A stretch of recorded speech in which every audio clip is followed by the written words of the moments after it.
وأسلافنا وآباؤنا الصالحون الله يدخل نيتنا في نيتهم وأعمالنا في أعمالهم إلى حضرة النبي وآل النبي بسر الفاتحة.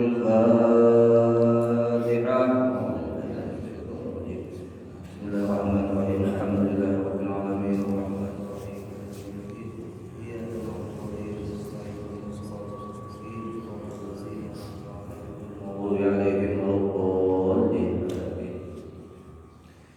السلام عليكم ورحمة الله وبركاته. الحمد لله الذي هدانا لهذا وما كنا لنهتدي لولا أن هدانا الله. أشهد أن لا إله إلا الله وحده لا شريك له، وأشهد أن سيدنا ونبينا محمدا عبده ورسوله الذي لا نبي بعده. اللهم صل وسلم وبارك على سيدنا محمد مفتاح باب رحمة الله عدد ما في علم الله صلاة وسلاما دائمين بدوام ملك الله وعلى آله وصحبه ومن والاه ومن تبعهم بإحسان إلى يوم القيامة. أما بعد، سبحانك لا علم لنا إلا ما علمتنا إنك أنت العليم الحكيم. لا حول ولا قوة إلا بالله العلي العظيم. نوينا التعلم والتعليم والتذكر والتذكير والنفع والانتفاع والإفادة والاستفادة والحث على التمسك بكتاب الله وسنة رسول الله صلى الله عليه وسلم والدعاء إلى الهدى والدلالة على خير ابتغاء وجه الله ومرضاته وقربه وثوابه. وقال المصنف رحمه الله تعالى ونفعنا بعلومه في الدارين آمين. كن بأوصاف ربوبيته متعلقا وبأوصاف عبوديته متحققا. Bapak Ibu jamaah majelis Masjid Ar-Rahman yang sama-sama dimuliakan oleh Allah, alhamdulillah, limpahan puji syukur kita panjatkan kepada Allah yang telah memberikan taufik hidayah serta inayahnya kepada kita semua, sehingga tadinya kita dapat melaksanakan sholat subuh berjamaah dilanjutkan dengan niat i'tikaf menuntut ilmu agama hingga waktu syuruk tiba, yang kesemuanya ini adalah anugerah dan karunia Allah. Di saat dicurahkan anugerah dan karunia nikmat semacam ini, tetap saja kita sebagai hamba berdoa kepada Allah selain kita bersyukur kepadanya. Apa doa kita kepada Allah? Yaitu mudah-mudahan Allah istiqamahkan nikmat semacam ini hingga kita wafat dalam keadaan kenangan nikmat dan rahmat serta ampunan Allah. Amin. Allahumma amin. Salawat dan salam kita sampaikan juga kepada junjungan kita Nabi kita Muhammad sallallahu alaihi wasallam beserta sahabat serta keluarga dan kerabat beliau serta pengikut-pengikut beliau ila yaumil qiyamah. Allahumma shalli ala sayyidina Muhammad. Bapak Ibu rahimakumullah wa afabakumullah, Al-Imam Syekh Ahmad bin Muhammad bin Athaillah As-Sakandari rahimahullah, beliau menyatakan kembali di dalam kitab yang sudah dirangkum ataupun yang disyarahkan oleh Tuan Guru Haji Muhammad Sarni yang bernama Futuhul Arifin, yang tersebut bahwa kata Al-Imam Ibn Athaillah, kun bi awsafi rububiyyatih muta'alliqa, jadilah dirimu diliputi sifat-sifat ketuhanan yang terhubung, yang berta'alluq, yang Atau dalam bahasa yang mudah, jadikan hatimu selalu terhubung dengan sifat-sifat ketuhanan. Itu supaya nyaman dipahami. Wa bi awsafi 'ubudiyatika mutahaqqiqa, dan jadilah pakaian zahirmu itu dengan sifat-sifat kehambaan. Jadi lu artikan supaya mudah dipahaminya. Kalau arti secara terjemahnya bi awsafi 'ubudiyatika mutahaqqiqa, dan dengan sifat-sifat kehambaan itu, yang mana kehambaan itu adalah kamu, mutahaqqiqa, yang nampak. Jadi Imam Ibnu Athaillah mewasiatkan kepada kita dalam kalam hikmahnya ini, hendaklah, kata beliau, hati kita itu terus berhubungan dengan sifat-sifat ketuhanan. Apa saja sifat-sifat ketuhanan? Jemaah, sifat 20 Ustaz. Sebenarnya awsaful rububiyyah katsirah, sifat-sifat Tuhan itu banyak. Cuman sifat 20 itu mewakili daripada sifat Allah yang banyak. Nah, kita disuruh untuk menghubungkan hati kepada sifat ketuhanan, menghubungkan rohani kepada sifat ketuhanan. Maka secara ijmal, secara global, sifat ketuhanan adalah muttasifun bi kulli kamal. Artinya Allah itu memiliki sifat maha sempurna. Allah itu maha kaya, maha mulia, maha agung. Nah, hati kita itu kita hubungkan dengan sifat ketuhanan agar sadar bahwa Allah punya sifat maha kaya. Lalu pakaian zahir kita adalah pakaian sifat kehambaan. Sifat kehambaan apa? Lawanannya kaya apa? Fakir. Kehambaan kita fakir, ya kan? Ketuhanan yang ada pada sifat Allah maha kaya itu hanya Allah. Maka disebutkan oleh ulama tauhid ada 4 jalan untuk kita bisa mengikat diri kepada Allah, menghubungkan mata batin kepada Allah, yaitu dengan menghubungkan tauhidul dzat, tauhidul asma, tauhidul sifat, dan tauhidul af'al. Nah, ini kan kajian tauhid ya. Kenapa kita disuruh mengaji tauhid? Dalam perkataan Imam Al-Ghazali, la tasihul ibadah ba'da ma'rifatil ma'bud. Imam Al-Ghazali, la tasihul ibadah ba'da ma'rifatil ma'bud. Kada sah ibadahnya kalau dia belum kenal yang disembah. Itu dalam konteks tauhid. Lalu kita mengenal Allah. Apakah kita disuruh untuk mengenal Allah? Disuruh. Di dalam Al-Quran, fa'alam annahu la ilaha illallah. Allah mengatakan dalam Al-Quran, fa'alam, ketahuilah annahu, sesungguhnya dia la ilaha illallah, itu Allah, tiada Tuhan yang sebenarnya disembah, yang sebenarnya yang ada itu hanya Allah.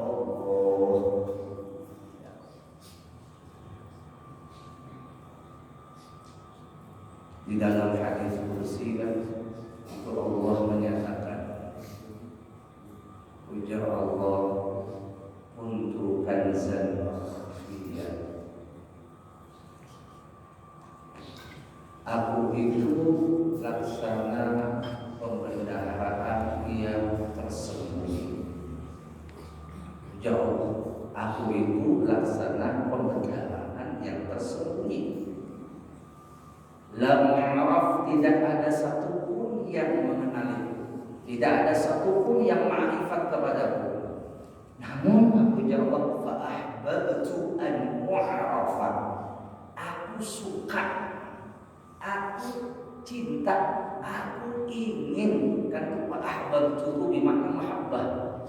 Fa'ahbabtu, maka aku suka dikenal, artinya dimakrifati. Jadi orang yang ma'rifat kepada Allah adalah orang yang disenangi Allah, yang dicintai Allah. Lalu dengan apa Allah menghantarkan ma'rifat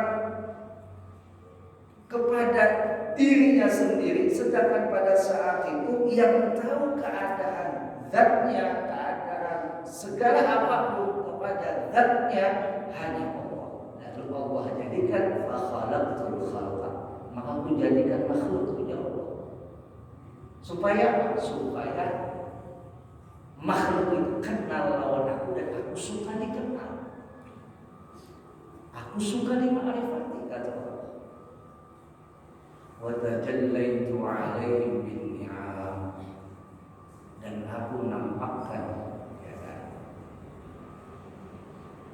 segala apapun yang tadi tersembunyi agar diketahui kepada mereka makhlukku itu dengan dihantarkannya berbagai macam nikmat. Supaya apa? Dengan nikmat itu nampak dan dinanti siapa aku berjawab. Karena tabiat kita berbeda. Tabiat kita manusia adalah makhluk Allah. Itu dikatakan Nabi jubilatil qulub ala hubbi man ahsana ilaiha.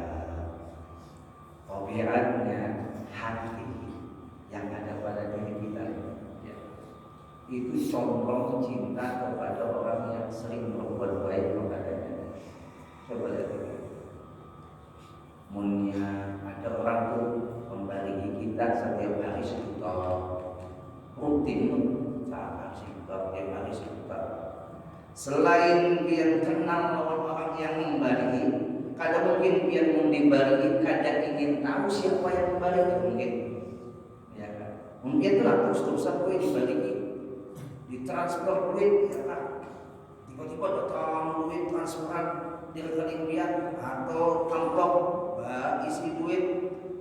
Siapa yang membaringi duit tiap hari sejuta sampai ke rumah? Dia ingin mencari tahu siapa orangnya. Sampai akhirnya pian tahu, oh ini bang orangnya. Terima kasih pian, masya Allah membagi tiap hari sejuta. Yang tadinya kada kenal jadi kenal, habis kenal jadi cinta. Jadi Allah hantarkan nikmat yang begitu banyak ini. Kada ada absen nikmat Allah. Terus-terusan Allah kasih nikmat kepada kita.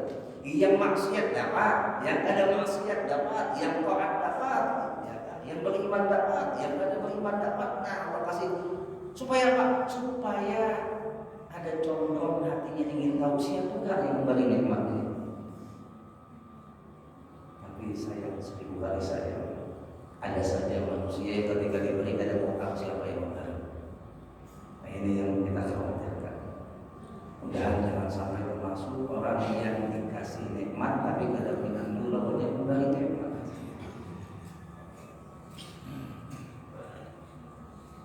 Nah, Bapak Ibu rahimahullah wa barakatuh.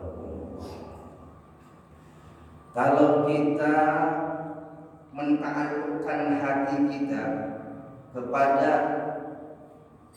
sifat ketuhanan, yang kita ambil saja sifat Allah kudrat.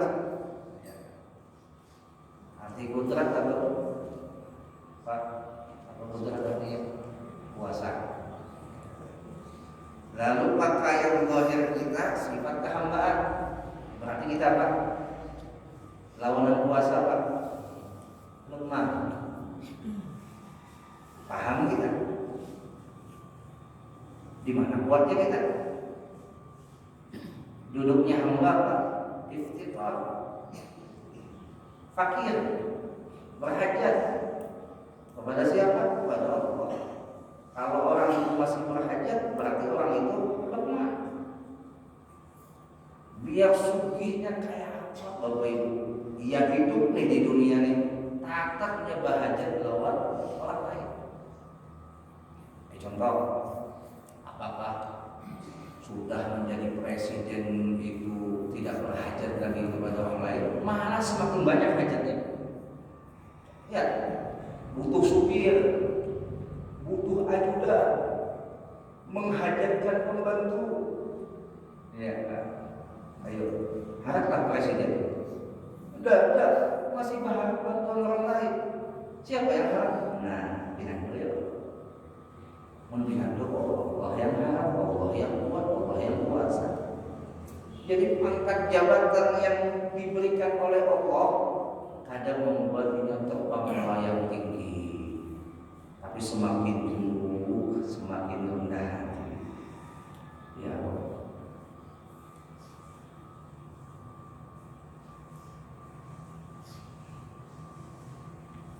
kita tarik saja seumpama dalil tauhid dengan memakai dalil basmalah. Bismillahirrahmanirrahim. Ar-Rahman Ar-Rahim. Di dalam kalimat bismillah itu ada berapa kalimat? Ada berapa kalimat? Satu. Ya kan? Bukan huruf lah kalimat. Arti kalimat itu ada makna di dalamnya.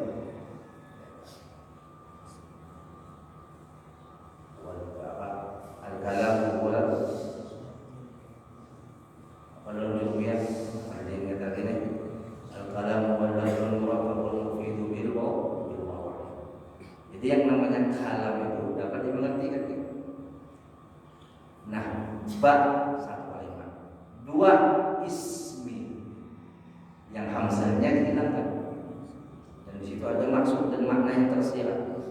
Habis itu yang ketiga, Allah. Yang keempat, Ar-Rahman. Yang kelima, Ar-Rahim. Bismillahirrahmanirrahim. Nah, dari Bismillahirrahmanirrahim yang kita baca setiap mau makan, setiap melakukan hal yang mubah sampai melakukan hal yang mulia, itu terhimpun pada huruf Bismillahirrahmanirrahim terhimpun pada huruf ba. Bismillahirrahmanirrahim terhimpun daripada huruf ba. Apa maksudnya terhimpun dari huruf terhimpun kepada huruf ba? Itu kan menurut tafsir An-Nasafi disebutkan ba itu bikana makana wa biyakunu mayakunu. Nah, itu sudah dari terdekat. Makanya orang Bahari baca Bismillahirrahmanirrahim berisi tiup kamu. Kenapa? Ya paham. Ba menurut tafsir An-Nasafi bikana makana wa biyakunu mayakunu. Apa artinya bikana makana? Dengan kudrat dan iradat punya Allah. Kana makana yang sudah terjadilah. Jadi apa yang sudah terjadi? Langit, bumi. Sebelum kita dilahirkan kan ada yang mendahului kita yang Allah jadikan. Habis sebelum langit dan bumi apa lagi? Terus sampai pada titik permulaan yang Allah jadikan apa? Apa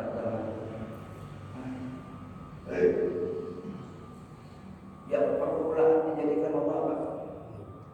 Nabi kita Muhammad.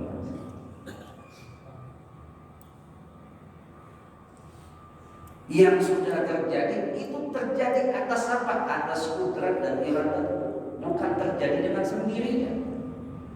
Yang saya paham. Kuitanku sugih. Inya lahir dari kuitan yang sugih.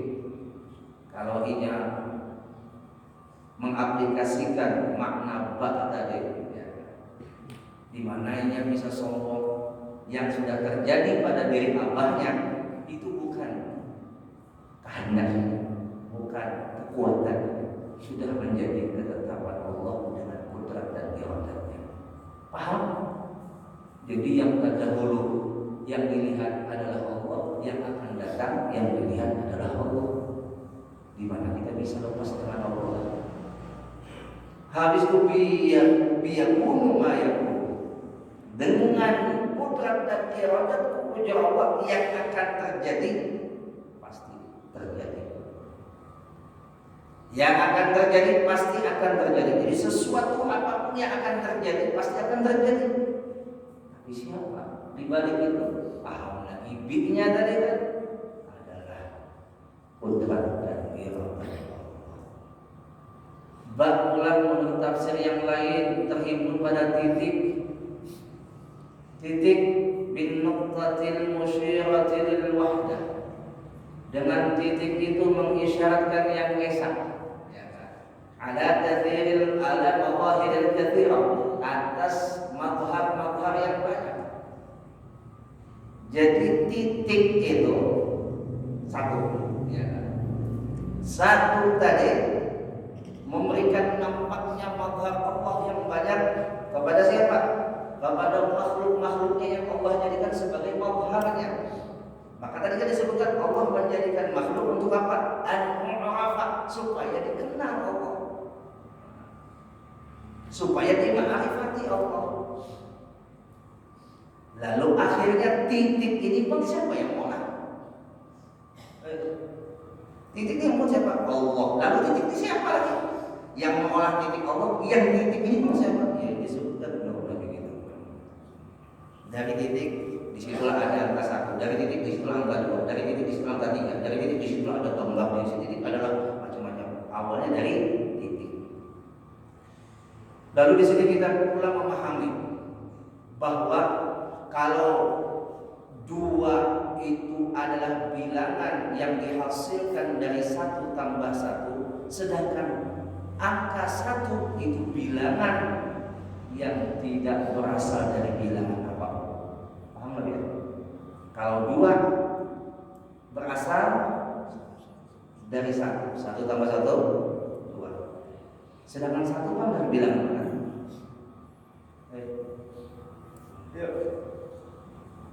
Zat Allah berdiri dengan sendirinya karena 1 adanya 2, ya. Dari 1 adanya 3, 4 sampai seterusnya. Dari Allah adanya alam.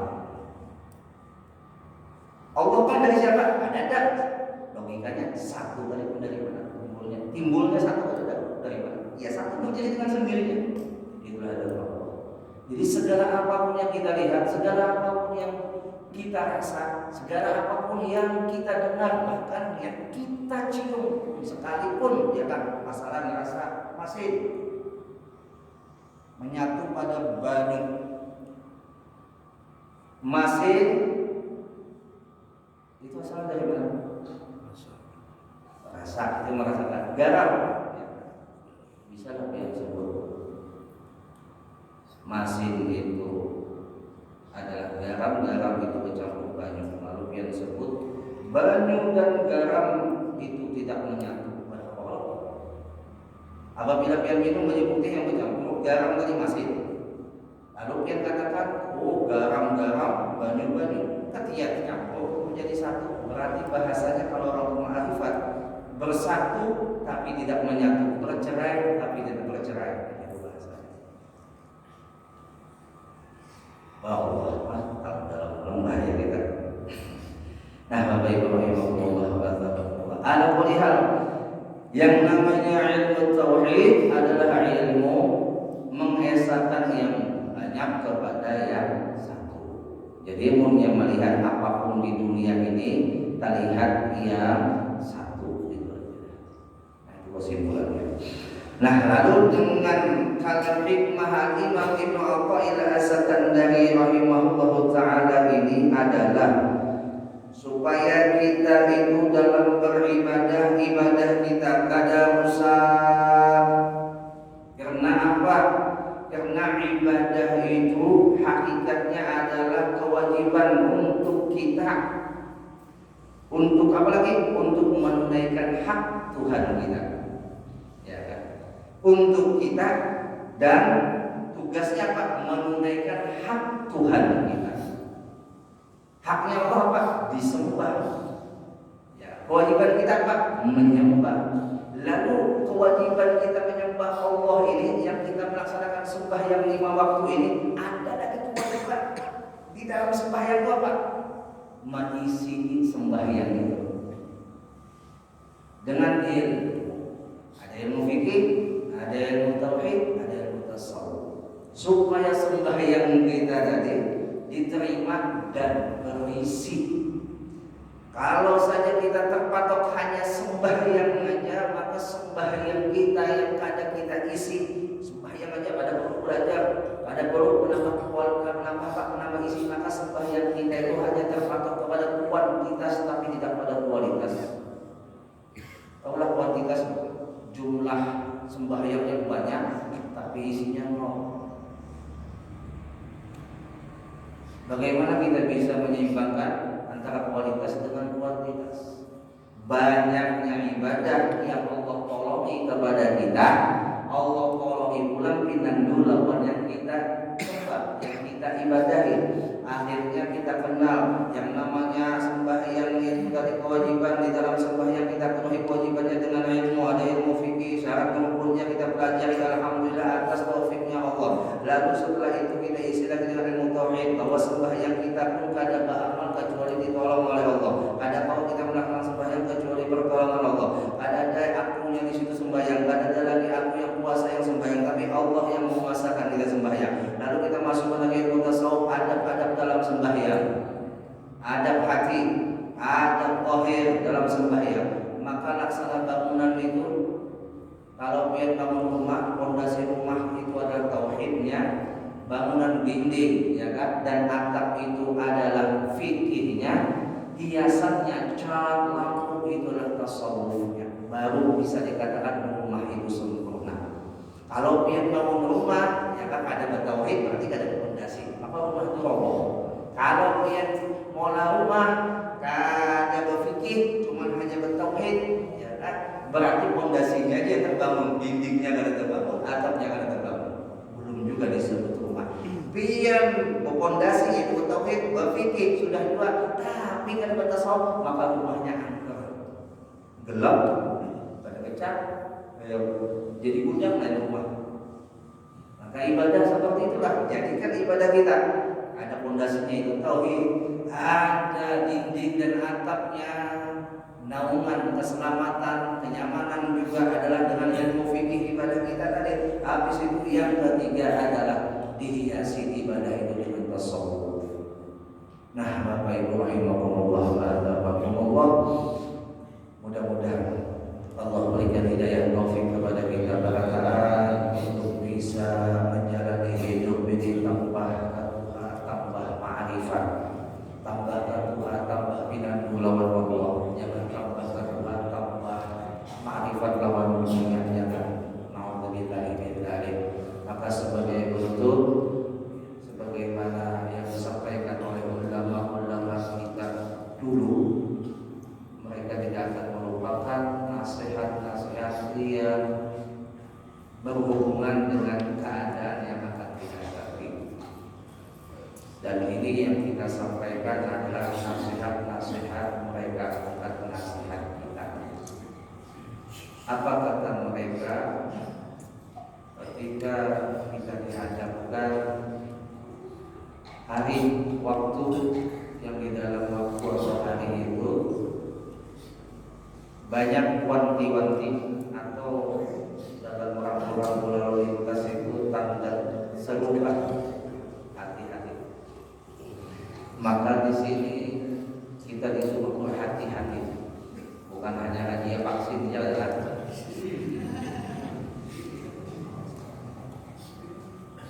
Mengatakan Bapak Ibu, kita akan menghadapi malam apa?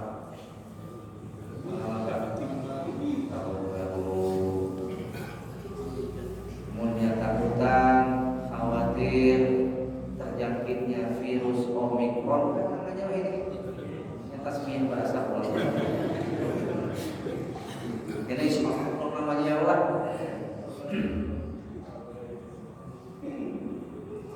Nah, orang itu khawatir dengan virus penyakit, tapi dia tidak khawatir dengan virus maksiat.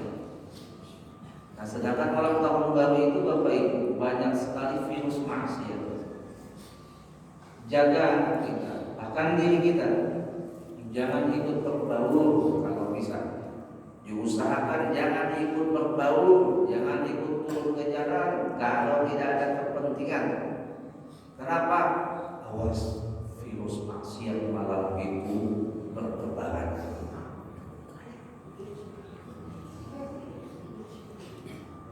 Nabi kita Muhammad Sallallahu Alaihi Wasallam, beliau di suatu saat dihadapkan dengan ejekan orang-orang Yahudi.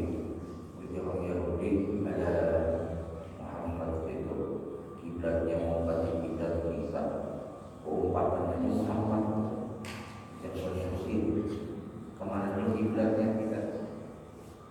Kiblat kita Nabi Muhammad kepada ke Palestina. Dikatakan oleh Yahudi, ya Muhammad itu mau kasih kiblat kita Yahudi, jawaban Yahudi. Lalu Nabi kita Muhammad meminta kepada Allah untuk dipindahkan itu kiblat. Sampai akhirnya Nabi kita hijrah ke Madinah, turun ayat qad nara taqalluba wajhika fis samaa'i falanwalliyannaka qiblatan tardaha walli wajhaka syatral masjidil haram. Sungguh kami melihat taqalluba wajhika fis sama', yang wajahmu itu berbolak-balik memandang ke atas langit, mengharap untuk apa? Untuk dipindahkan itu kiblat. Falanwalliyannaka qiblatan tardaha, maka kami pindahkan itu kiblatan tardaha sesuai keinginan Allah. Mengatakan kiblatan tardaha, kiblat yang diridhoi. Jadi kalau diartikan bahasa tauhid lah, anak Ahmad bilang mim. Ya Allah, aku ini Ahmad tapi tanpa mim jadi Ahad. Jadi Nabi Muhammad dengan Allah, Nabi Muhammad tidak bisa kita katakan Tuhan, tapi bersatunya ya kan, tidak menyatu, bercerainya tidak.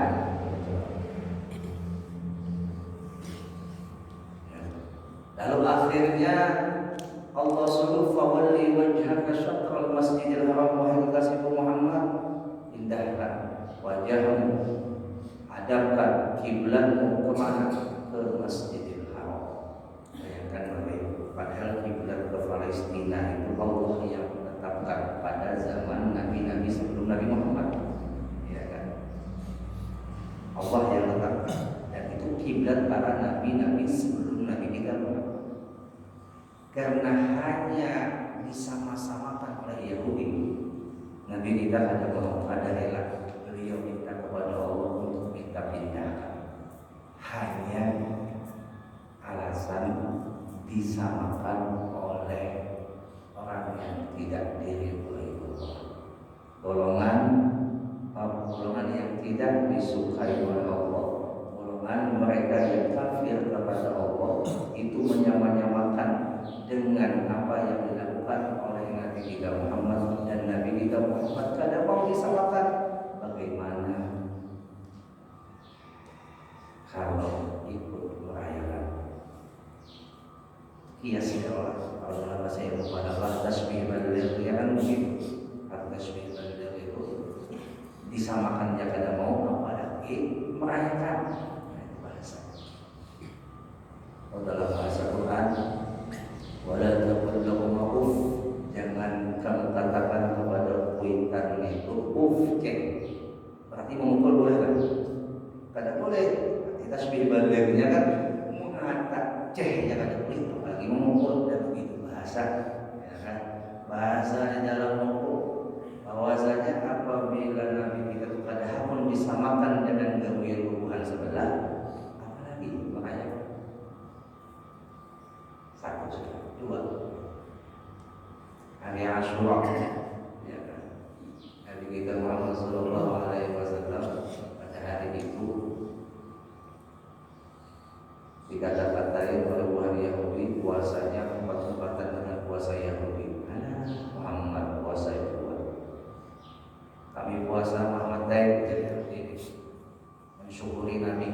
Nabi Musa diselamatkan menjadi Yahudi. Padahal Rasulullah kita ya. Lalu Rasulullah mengatakan kepada sahabat, la in itu ila thabit la summan tasi'ah. Jika seandainya aku panjang umur sampai tahun akan datang, maka puasa Asyura itu tambah dengan puasa Tasyrik.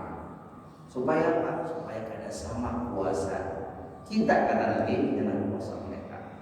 Kada mengulang disamakan Nabi kita. Secara gawian sudah nampak, secara ucapan Nabi kita sudah jelas beliau kada mau disamakan. Tambah lagi ditegaskan dalam riwayat Abu Daud, dalam hadis riwayat Abu Daud, tasyabbaha biqaumin fa huwa minhum. Barang siapa menyerupai satu kaum, dia akan digolongkan dalam kaum tersebut. Ustaz kan malam ribuan, ada masalah juga kalau Ustaz kami sekedar bermasakan, sekedar berkumpulan. Maka kalau jauh ada masalah selagi kita bertentangan dengan syariat, cuma seperti itu syaratnya, berkumpulan jangan sampai jam 00. Ujarnya perlu Ustaz ada niat untuk merayakan malam tahun baru. Tapi aku menunggu jam 00 bersama itu. Jemaah. Jadi menunggu masakan sampai jam 00 berarti sama merayakan tahun baru.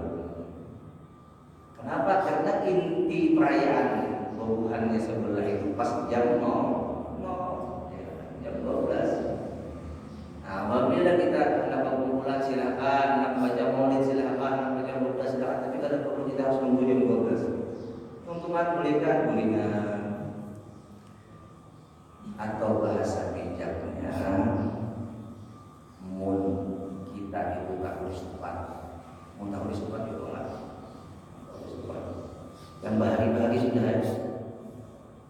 Kata saudara itu kata dulu pertama. Yang kedua mun tak harus tepat itu perayaan baru. Kita jangan mengganggu kekhusyuan perayaan orang.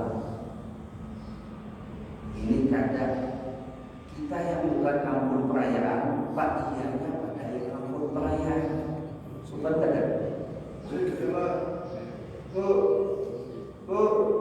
Yang ampun perayaan mulai jadinya diupah gulingan. Kita yang kadang ampun perayaan, Pak di jalan supaya kita mau tak disupport juga. Coba. Ya. Atau orang Banjar yang enggak sarawet. Aku pada diundang. Sebagaimana mereka Bapak Ibu ada umat juga mengganggu kekhusyuan takbiran kita. Ada juga mereka mengganggu yang namanya malam hari raya kita. Tuhannya pun mempersilahkan kita untuk merayakan takbiran tanpa harus mereka ikut campur dalam urusan acara kita. Itu toleransi lakum dinukum waliyadin. Ya, kami kadang turun ke jalan supaya bukan yang ampun acara khusyuk menjalankan perayaan itu. Ya, sebagaimana bukan biar juga kami takbiran, kami mengadakan perayaan Maulid, bukan biar ada tempat turun, ada tempat mengganggu. Itu bijaknya toleransi. Ya Allah. Yang paling dikhawatirkan Bapak Ibu, menurut dalam daripada sahabat Nabi yang pertama Abdullah bin Amr bin As, ya, beliau mengatakan apabila ada orang yang ikut dalam festival perayaan yang bukan festival atau perayaan dia, bukan festival atau perayaannya, ikut di dalamnya, pas malam itu atau pas waktu itu dia meninggal, maka dicatat sul khatimah. Itu bukan dalam kitab Al-Mu'tabar. Di situ disebutkan juga Imam Ibnu Taimiyah, yang padahal Imam Ibnu Taimiyah ini panutan buat Wahabi. Tapi coba yang teliti kata-kata atau nasihat-nasihat Ibnu Taimiyah ataupun hujah-hujah Imam Ibnu Taimiyah itu kada semuanya menyalahkan Tuhan kita. Bahkan ada yang sama dengan hujah Imam Syafi'i, ada yang sama dengan hujah kita. Tapi sayang seribu kali sayang ternyata hubungan sebelah itu terpilih juga mengambil hukum yang sesuai dengan seleranya, diambilnya yang tidak sesuai ditinggalkan. Jadi hukum itu sesuai selera jadinya. Nah, perkataan Imam Ibnu Taimiyah, kata beliau, annal muzahar, annal mutasyabah, ya annal mutasyabah fil umuri dhahirah, sesungguhnya yang namanya mutasyabah, penyerupaan pada perkara yang zahir, itu disebutkan kata beliau turidu tanasuban wa tasyabuhan fil akhlaqi wal a'mal, mewarisi daripada tanasub. Tanasub itu keserupaan, tasyabuhan kesamaan, fil akhlaq wal a'mal, pada perbuatan dan pada akhlak. Artinya perbuatan mereka, akhlak mereka oleh kita menyerupainya pada perkara zahir. Perkara zahir itu adalah perkara yang bisa kita lihat. Ya. Kita mengumpatinya itu sama, kita digolongkan bagawi sama orang itu, berakhlak sama dengan akhlaknya itu. Lalu kata beliau nuhina an musyabahatil kufar, dicegah kami dan kami cegah kalian daripada menyerupai orang kafir. Dalam Al-Quran yang disebutkan ya ayyuhalladzina amanu la tattabi'u khutuwatis syaitan, jangan wahai hamba yang beriman jangan mengikuti jalannya syaitan. May yattabi' khutuwatis syaitan, orang yang mengikuti jalannya syaitan, fa innahu ya'muru bil fahsya'i wal munkar, maka sesungguhnya itu syaitan memerintahkan, mengajar daripada perbuatan keji dan kemungkaran. Coba yang lihat di malam tahun baru itu, yang tadinya pada biasa maksiat bisa jadi tempat maksiat, yang tadinya pada bisa berkawanan jadi bisa berkawanan yang tidak baik, yang tadinya maaf sampai terjadi yang tadinya bujang menjadi pecah bujang, ya, hilang keperawanan, yang tadinya bagus laut kita jadi kacau laut kita. Sampai Al-Habib Munzir bin Fuad al-Musawwad, 1 tahun Allah jadikan waktu perputaran 12 bulan, ada 1 malam yang paling buruk yang harus kita waspadai, malam tahun baru. Tahun baru Masehi, disitulah terkumpulnya maksiat. Kan tahukah kita pas kami asik merayakan datang malakal maut, terbaik asik teriak-teriakan dan boleh mati sul khatimah. Apalagi hidup di bercun kena mata dan boleh mati sul khatimah. Nah, Bapak Ibu rahimahumullah wa atharakumullah, ada lagi yang beralasan kayak ini. Kami Ustaz sekedar mengisi malam liburan, bergembira dengan keluarga, lalu jalan-jalan makan di luar. Ada masalah itu asalnya menunggu jam ngomong ya.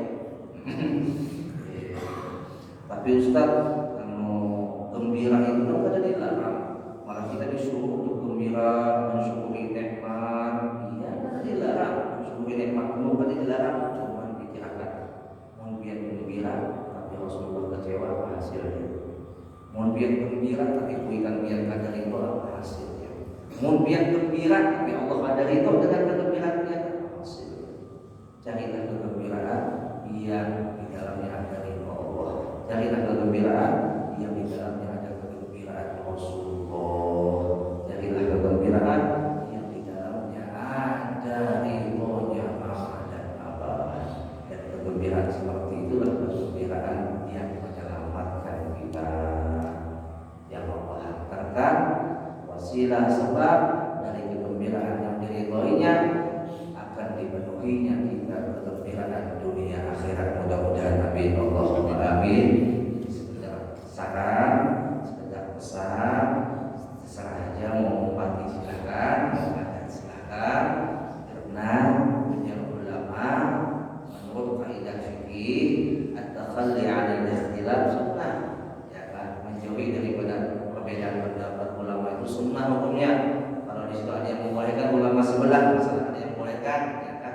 Nah, yang perlu disampaikan ini adalah bagian ranah yang kita waspada, jangan umpat-umpatan.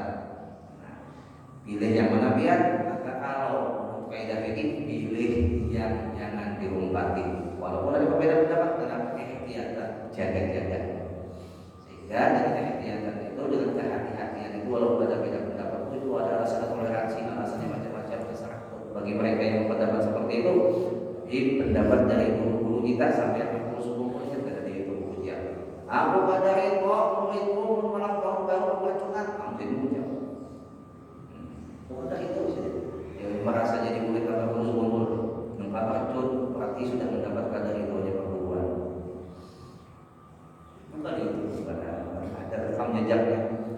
Kumpul kita dahulu kada mani kita yang sebagai presiden umpat-umpatan kembali kepada kita.